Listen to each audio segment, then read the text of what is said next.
শুক্রবার দুর্গাচৌমুহনী ব্লকের অন্তর্গত নোয়াগাঁও গ্রাম পঞ্চায়েতের প্রধান, উপপ্রধান ও পঞ্চায়েত সদস্যদের শপথ গ্রহণ অনুষ্ঠান অনুষ্ঠিত হয়। এদিন কমলপুরের নোয়াগাঁও কমিউনিটি হলে প্রথমে 11 জন সদস্য শপথ গ্রহণ করেন। তারপর ওনাদের মধ্য থেকে প্রধান হিসেবে করুণা দেব বর্মা, উপপ্রধান হিসেবে বাদল দেব শপথ গ্রহণ করেন। শপথ শেষে সাংবাদিকদের সামনে উপপ্রধান বাদল দেব বলেন, এই পঞ্চায়েত হবে জনগণের পঞ্চায়েত। প্রত্যেক জনপ্রতিনিধিদের নিয়ে পঞ্চায়েতকে কিভাবে আরো শক্তিশালী করা যায় সেই লক্ষ্যে কাজ করে যাবেন এবং জনগণের সুখ দুঃখে পাশে থাকবেন।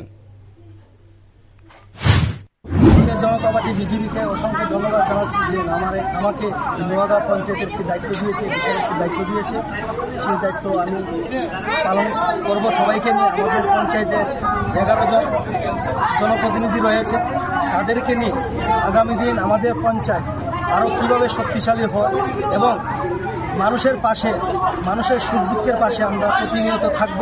আগামী দিনে বিগত দিনের যে পঞ্চায়েত ছিল তারাও ছিল এবং আমাদের আজকের থেকে যে নতুন পথ চলা শুরু হয়েছে, যে 11 জন মেম্বার নিয়ে আমি উপপ্রধান, যে প্রধান নির্বাচিত হয়েছেন করুণা দেব বর্মা, আমরা সবাই একত্রিত হয়ে আমরা জনগণের পাশে থাকবো এবং এই পঞ্চায়েত নোয়াগাঁও পঞ্চায়েত হবে জনগণের পঞ্চায়েত, এটাই বলতে।